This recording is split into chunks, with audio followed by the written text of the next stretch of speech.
வணக்கம் ஃப்ரெண்ட்ஸ், இன்றைக்கி நம்ம மீந்து போன இட்லி மாவு வச்சு சூப்பரான ஒரு ஈவினிங் ஸ்நாக்ஸ் செய்யலாங்க. இந்த போண்டாவை நம்ம ஊற வைக்கவோ இல்லை சோடா மாவு சேர்க்கவோ அவசியம் இல்லைங்க.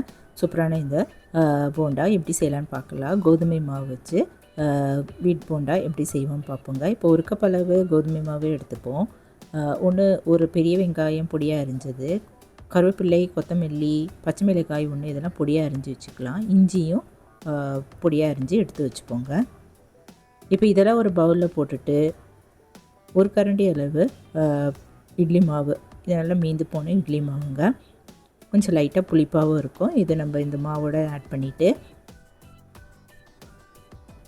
நம்ம அரிஞ்சு வச்சுருக்கிற வெங்காயம், இஞ்சி, பச்சை மிளகாய், கருவேப்பிலை, கொத்தமல்லி எல்லாமே இதில் சேர்த்துக்கலாம்.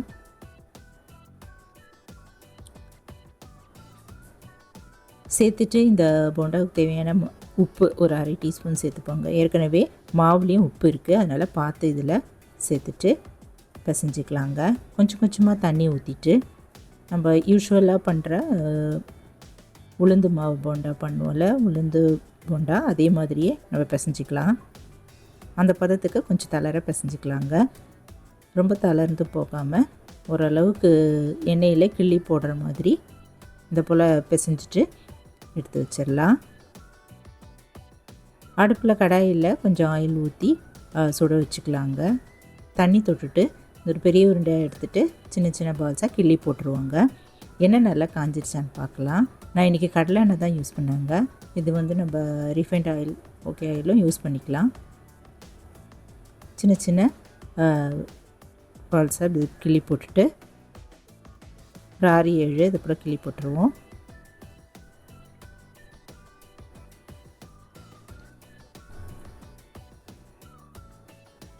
ஒரு பக்கம் நல்லா செவந்து வெந்ததும் திருப்பி போட்டு 2 பக்கமும் நல்லா செவந்து கோல்டன் கலரில் வந்த பிறகு எண்ணெயெல்லாம் வடி விட்டுட்டு எடுத்து வச்சுருவாங்க. அருமையான கோதுமை மாவு போண்டா. வெளியில் எல்லாம் முறுமுறுன்னு உள்ள நல்லா பஞ்சு போலியும் அருமையாக இருக்கும்.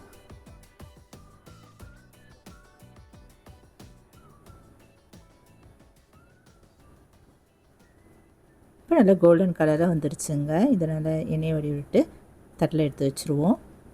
நீங்களும் இந்த டீ டைம் ஸ்நாக்கான வீட் போண்டா இந்த போல் செஞ்சு பாருங்கள். கொஞ்சம் மாவு இருந்தாலே போதுங்க.